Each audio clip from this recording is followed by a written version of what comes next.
Good evening, Lizzie boys, and welcome back to my channel. So today I wanted to talk about unreleased Monster High dolls because, I don't know, I just thought it'd be fun. I remember I made a video like this maybe a couple months ago, maybe last month actually. I don't know. Time is not real and I don't pay attention to it.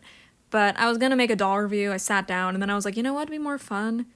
Talking about shit that never came out.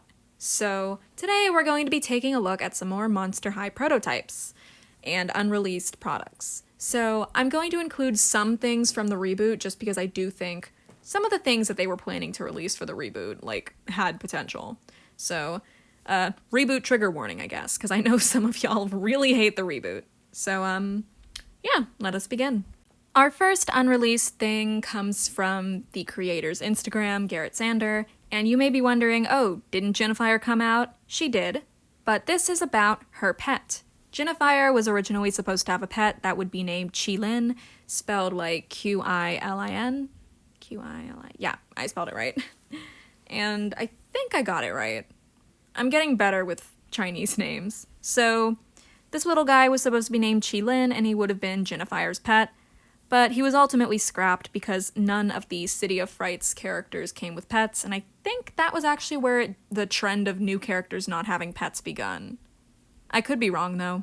She also seems to have a scrapped Chinese lantern purse, which is less important, I guess. I wanted to just throw this one in at the beginning since it's not as major.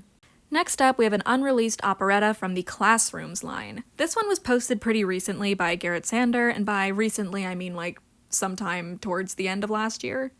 I didn't cover her in my other video though, I think I forgot. Or she came out after my video. I don't know, point is, I didn't cover her yet. So, since this is the Classrooms line, this actually would have been Operetta's first appearance. She was supposed to be a completely different character from what Garrett Sander's Instagram post said. I think he even mentioned that she was supposed to be dating Deuce at one point. I would have to check the post about that one, but if that is what it says, then honestly, I don't think I can imagine Operetta in that kind of role. She's just way too chill for it. Okay, so I found the Garrett Sander post, and Operetta was supposed to be the villain and the head beast in charge of Monster High, but then she was replaced by Cleo. So, nothing about her dating Deuce. I don't know where that one came from. I think I just made that one up in my head or something. I don't know, but it's pretty interesting to see Operetta looking like this. She would have been in the marching band class club, I don't know. It was the classroom set though, but it said something about her being in marching band, so I think that's pretty fascinating. Though I don't think I can really imagine Operetta looking like this anymore. She just looks like a completely different character from who she ended up being. She even has a different eye color here. I don't even think I see her tattoos. Granted, the position of her arms makes it a little difficult to tell, and this artwork up here has her arm completely covered, so we can't see if she was supposed to have it. It's pretty interesting to see Operetta in this state, and I don't know if Operetta will be back. I don't think she was cast in the live-action movie, so we don't know if she's gonna make a return. But who knows? Maybe we'll get some kind of funky look like this for her. Feel free to comment your thoughts on this Operetta. I just wanted to include her because I thought she was interesting. Our next doll is from the reboot, and this Clawdeen was originally supposed to be released a little after the Day to Night Draculaura and Frankie dolls. So these dolls were pretty basic. They had no articulation and molded on shirts, but the shoes were removable at the very least, so at least they did the bare minimum there. For some reason, the Clawdeen from this line never saw a release, although recently someone did find her on eBay, and they bought her. So, I guess this is a case of someone finding a sample or something on a website like Taobao or from another country, basically. I just thought this one was interesting. This doll ultimately was never officially released, but like some of the unreleased products, people did find samples that leaked online. I don't think these are hand-painted or anything.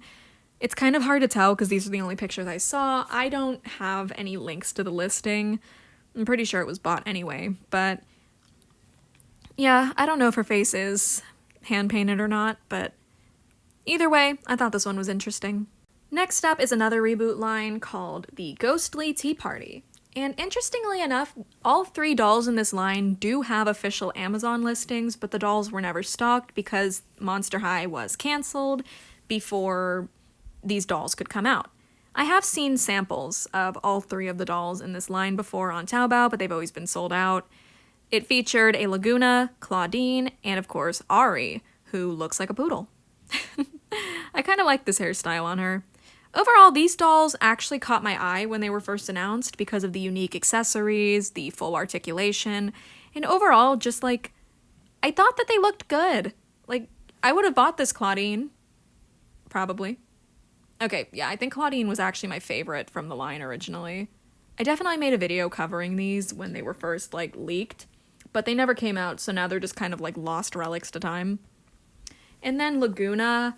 I think Laguna caught my eye for once, too. Laguna's never been, like, my favorite character, but I really liked this doll. I thought it was a good look on her.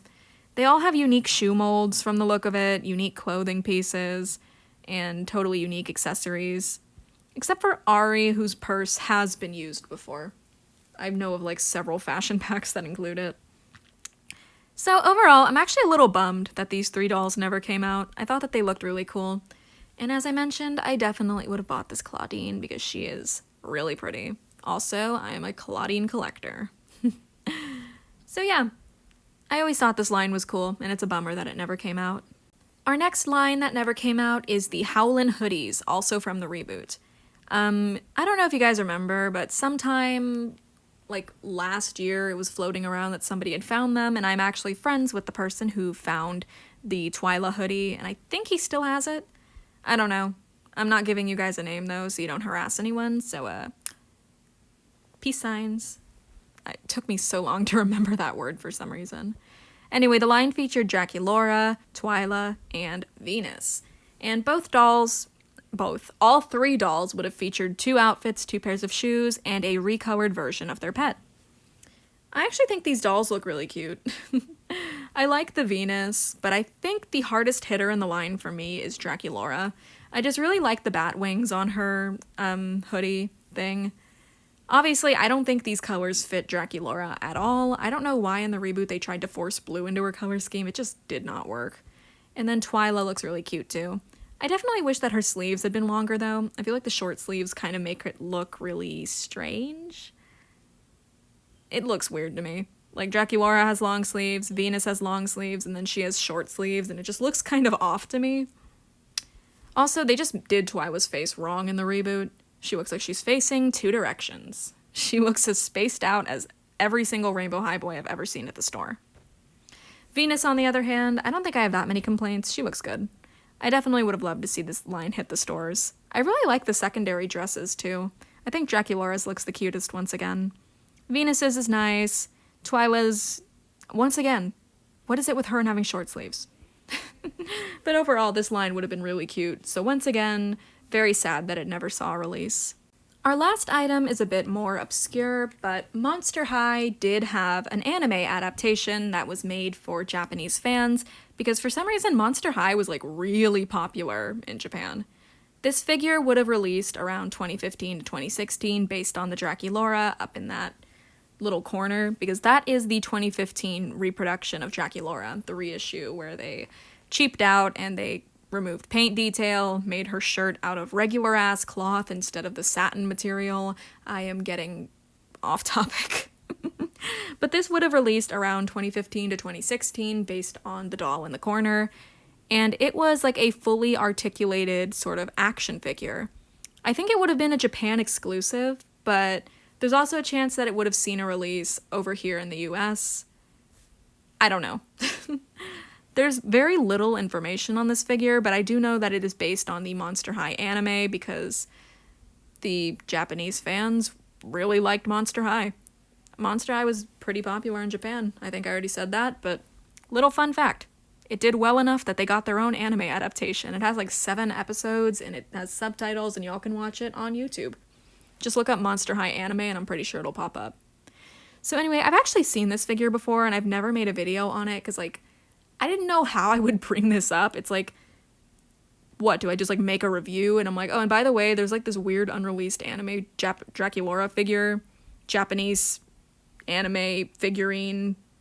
Like, I don't think she was deserving of a video on her own, but I'm glad I finally got to talk about her here because I think it's cool. She has removable pigtails, so maybe she would have come with like alternate pieces to swap out with, give her different hairstyles.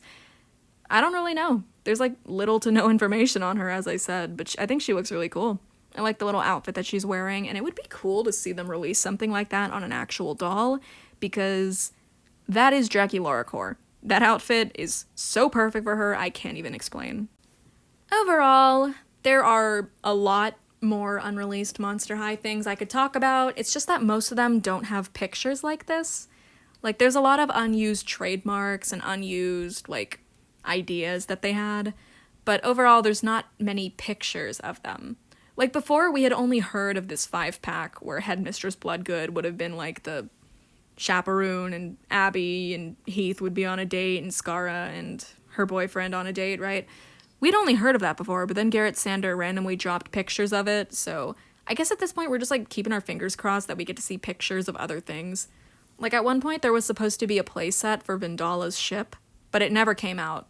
It would have been in the Haunted line, and it would have been so cool. Could you imagine if we got a pirate ship playset? God, I would be obsessed with it. I would totally have that. But I'm getting off topic. So, in short, there's a lot of Monster High prototypes, and at this point, I guess we're just waiting to see them. If you guys enjoyed this video, please like, comment, and subscribe, and I hope to see you in my next one. Bye!